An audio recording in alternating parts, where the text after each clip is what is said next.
Hello everyone, आप लोगों का हमारे चैनल पर स्वागत है। क्लास 9th का जो चैप्टर नंबर फर्स्ट है नंबर सिस्टम, उस चैप्टर की एक्सरसाइज 1.2 का सॉल्यूशन पार्ट आज हम इस वीडियो में कवर करने वाले हैं। मैं इस एक्सरसाइज का इंट्रोडक्शन पार्ट पहले ही कवर कर चुका हूँ। जिसने अभी तक इस एक्सरसाइज का इंट्रोडक्शन पार्ट नहीं देखा वो जाकर के पहले इंट्रोडक्शन पार्ट देख ले, लिंक डिस्क्रिप्शन में गिवन है। बाद में आप इस एक्सरसाइज को फॉलो करें। तो चलिए शुरू करते हैं। क्वेश्चन नंबर फर्स्ट में क्या कहा है, state whether the following statements are true और फॉल्स, जस्टिफाई योर आंसर्स। ये जितनी भी स्टेटमेंट हमको दी हुई है इनको हमको बताना है कि ये ट्रू है या फॉल्स है, और हमको जस्टिफाई करना है अपने आंसर को, यानी कि अपने उस आंसर का रीज़न बताना है। तो पहले स्टेटमेंट को देखते हैं क्या है।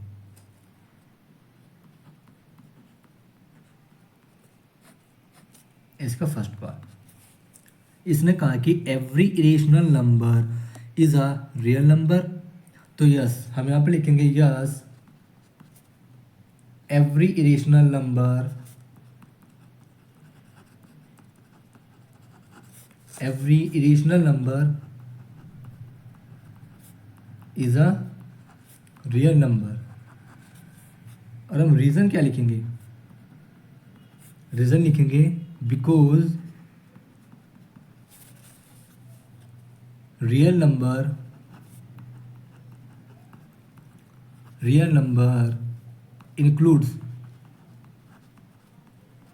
includes rational and irrational numbers।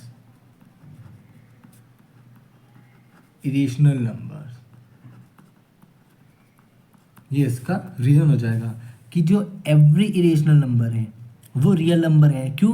क्योंकि जो रियल नंबर है वो किनका कॉम्बिनेशन है, रेशनल नंबर और इरेशनल नंबर्स का कॉम्बिनेशन है। तो हमारा उत्तर हो जाएगा यस। सेकंड पार्ट क्या है, सेकंड पार्ट में कहा है कि every point on number line is of the form of root m where m is natural number.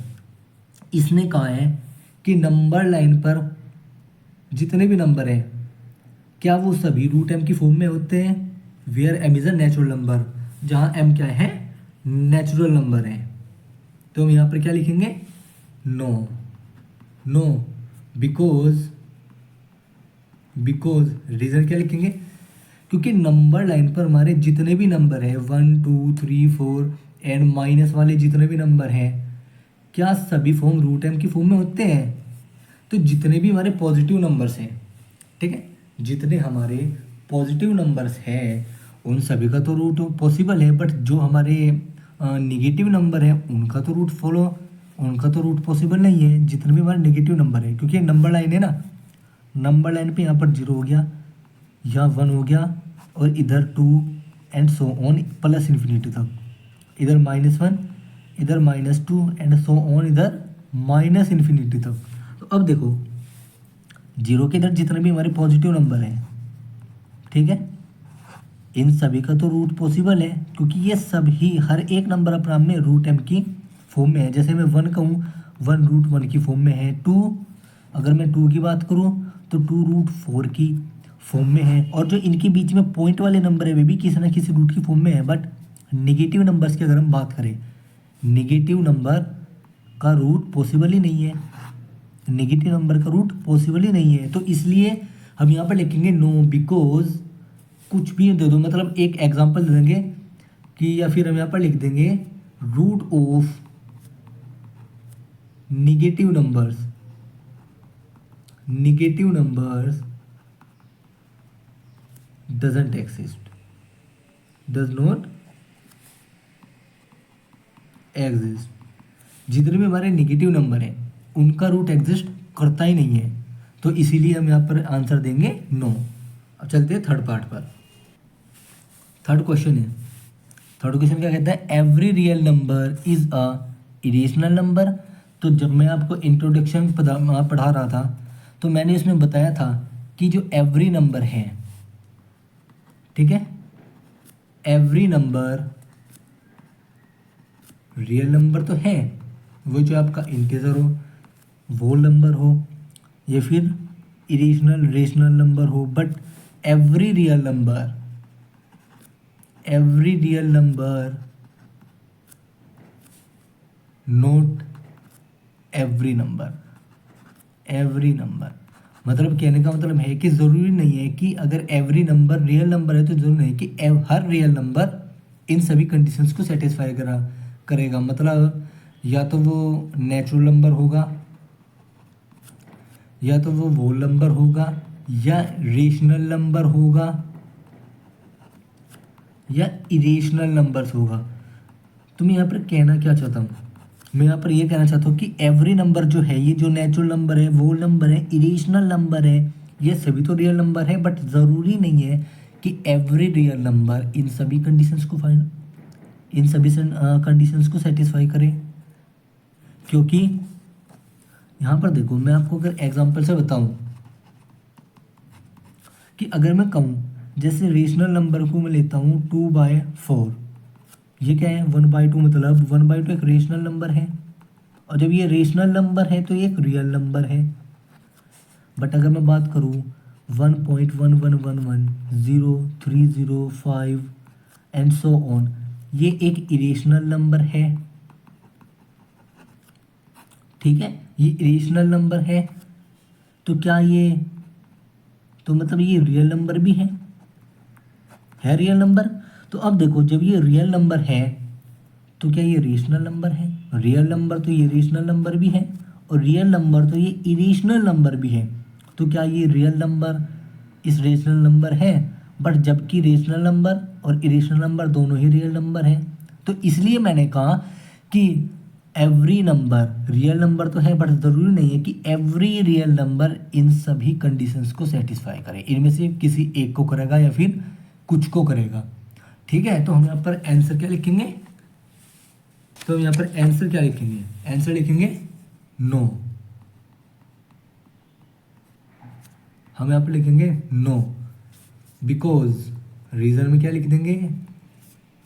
Reason में लिख देंगे 2.3 इज नॉट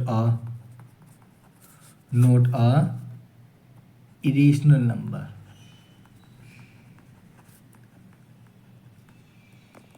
ये इरेशनल नंबर नहीं है। तो अगर मैं बात करूँ कि एवरी रेशनल नंबर, तो मैं यहाँ पर लिखूंगा 2.3 is not a irrational number. Irrational number क्या, आप यहाँ पर कुछ भी नंबर लिख लो, बट आपका आंसर कुछ भी हो सकता है। ठीक है, बट रिलेटेड होगा इसी से ही कि every real number is a integer और नॉट। या फिर हम यहाँ पर लिखेंगे is not a rational number, या फिर हम दूसरा रीजन दे सकते हैं कि 2 is not a irrational number. हम ये भी कह सकते हैं ये इरेशनल नंबर नहीं है। तो इसलिए every number is a real number, but every real number is not a irrational number. लेकिन यहाँ पर इसका उल्टा दिया हुआ है, every real number is a irrational number. No, every real number is not a irrational number, because 2 is not a irrational number, 2.3 is not a irrational number. ठीक है, चलते हैं सेकंड क्वेश्चन पर। क्वेश्चन नंबर सेकंड में क्या कहा है इसने कहा है कि are square root of all positive integers irrational. इसने कहा है कि जितने भी हमारे पॉजिटिव इंटीजर्स हैं, ये नंबर लाइन है 0, इसके अगर हम लेफ्ट की बात करें तो निगेटिव नंबर्स होते हैं। ठीक है, और इसकी राइट की बात करें तो यहाँ पर पॉजिटिव नंबर्स होते हैं जो इन्फिनिटी तक जाते हैं। तो अब ये कह रहा है कि जितने भी हमारे पॉजिटिव इंटीजर्स है, ओनली इंटीजर्स की बात करिए, यानी कि बिना पॉइंट नंबर का, यानी कि जो बिना पॉइंट वाले नंबर हैं। अब ये कह रहा है कि क्या जितने सभी के सभी पॉजिटिव इंटीजर हैं, क्या उनका स्क्वायर रूट इरेशनल नंबर ही आता है? अच्छा, आप लोग खुद सोचो कि जितने भी पॉजिटिव इंटीजर्स हैं, क्या सभी का जो हम स्क्वायर रूट लेते हैं वो इरेशनल आता है? अगर हम 2 की बात करें तो इसका तो इरेशनल आएगा। ठीक है, जो कि होता है 1.414 एंड सो ऑन।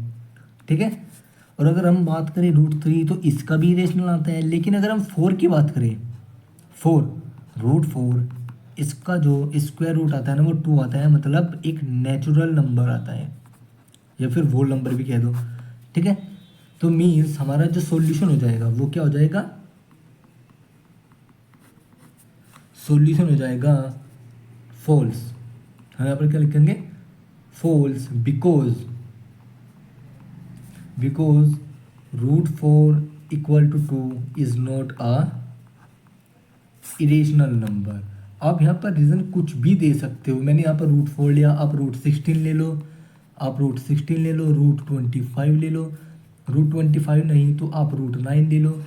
बहुत सारे नंबर्स हैं, फिक्स नहीं है इसका आंसर। ठीक है, आप यहाँ पर कोई भी एक रीज़न दे दो। उसने केवल सिंपल रीज़न पूछा है कि अगर ट्रू है तो क्या है और अगर फॉल्स है तो क्यों है। तो √4 = 2 is not a irrational number. This is our answer. तो चलते हैं नेक्स्ट क्वेश्चन पर, क्वेश्चन नंबर 3।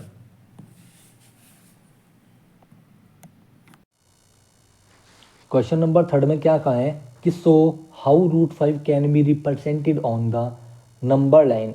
जो सबसे इंपॉर्टेंट क्वेश्चन है ना इस एक्सरसाइज का, वो यही क्वेश्चन है कि रूट वाले नंबर्स जितने भी होते हैं हमारे इरेशनल नंबर्स, उनको नंबर लाइन पर रिप्रेजेंट करने के लिए पूछता है पेपर में। तो ये क्वेश्चन आपका हो जाता है मोस्ट इम्पोर्टेंट। ये मोस्ट इम्पोर्टेंट क्वेश्चन है आपका पेपर के लिए। ठीक है, एग्जाम्स के लिए मोस्ट इम्पोर्टेंट क्वेश्चन है। तो जब मैं इंट्रोडक्शन बता रहा था आप लोगों को, तो मैंने आपको बताया था इसको नंबर लाइन पर रिप्रेजेंट करने के लिए हम क्या करते हैं, पाइथागोरस थ्योरम का यूज करते हैं। पाइथागोरस थ्योरम, और ये थ्योरम राइट एंगल ट्रायंगल पर एप्लीकेबल है। ओनली राइट एंगल ट्रायंगल पर एप्लीकेबल है। राइट एंगल ट्रायंगल क्या होता है, वो ट्रायंगल जिसका एक एंगल 90 डिग्री हो।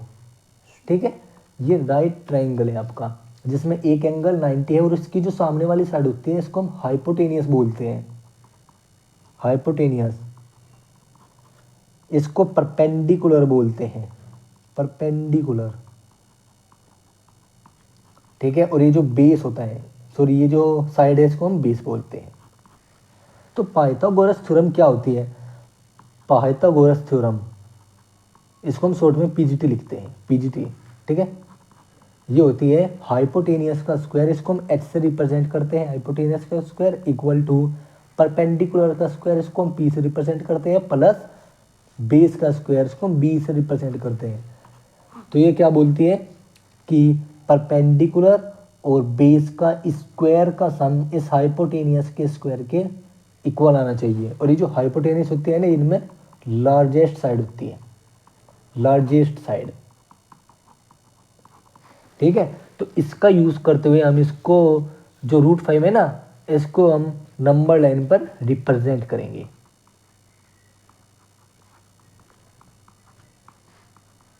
इससे तो इन्फिनिटी तो जाएगा, ये जितने भी नंबर होते हैं इधर -1 -2 ये -∞ का।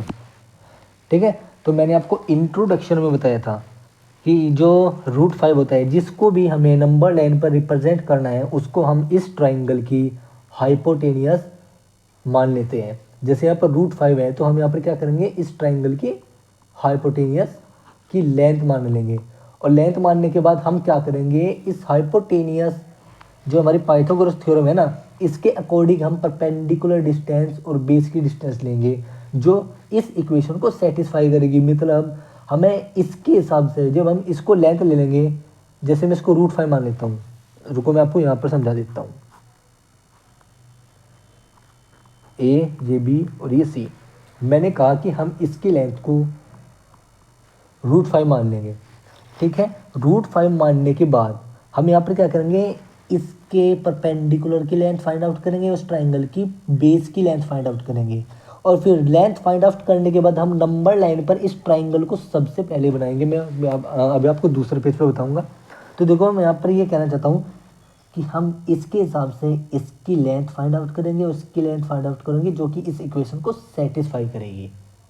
समझ रहे हो मेरी बात?